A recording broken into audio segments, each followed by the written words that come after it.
Hi, in this video, we will learn about how we can manage all the assets or tools that are available on the site.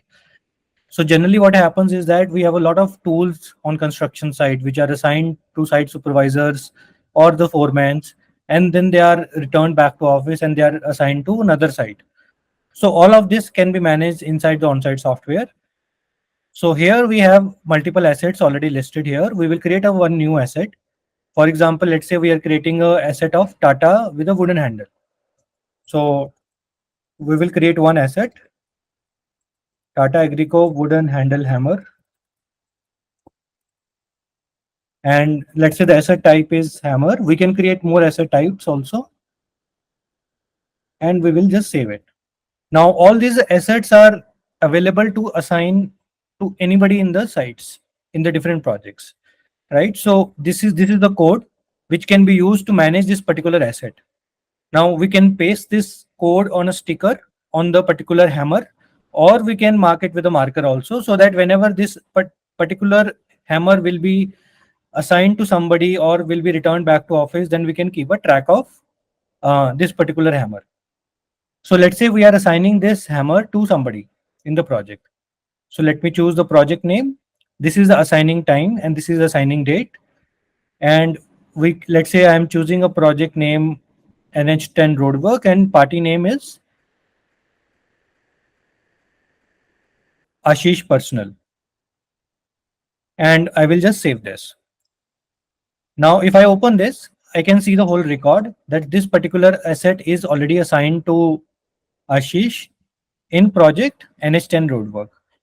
Now, if this particular asset will be returned back to office, then the office team will make an entry of return. Let us take this asset back into the office. So we are returning this asset from NH10 roadwork project from party Ashish, and we can also attach any photograph of the asset at the time of returning. So we will save this. Now this particular asset will be available to assign again. Now let's assign it again to somebody else in different project. Let's say Vikrant Tower Delhi is the project and party name is Bhavya Delhi. And we can also attach photograph of the asset while assigning the asset to Bhavya, and we will just save this. Now this asset is again assigned to somebody in the project. If we are transferring this asset from this particular project directly to another project without returning to the office, then we will make an entry of transfer. Let's make an entry of transfer now.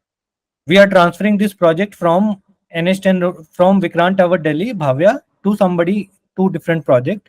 Let's say this different project is Delhi Builders and party name is uh, Nilesh Darne, and this asset is in good condition. We can also write these kind of notes here to mention, while assigning this particular asset, what was the condition of the asset.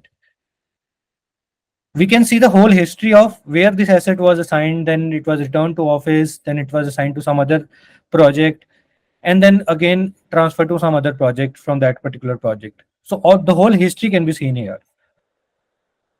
Now, if we go to assets, the main screen, we can see that these particular assets are available to assign. This asset is already in the assigned stage. Now, let's assume that this particular asset is in repair, and it cannot be assigned to somebody else. We will change the status of this asset to in repair. What this will mean is that this particular asset right now is in repair and cannot be assigned to somebody else. And whenever it is again ready to assign, we can again change the status to mark as assigned.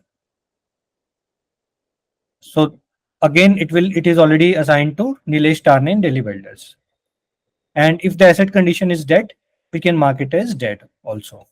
So let's mark some other asset as dead. Let's say this Taparia hammer is in the dead condition and cannot be reused again. So we will just mark this as dead. And it will automatically show the status as dead and it is not ready to sign now. So this way we can manage all the different assets or tools in our company in this assets tab in the on-site software.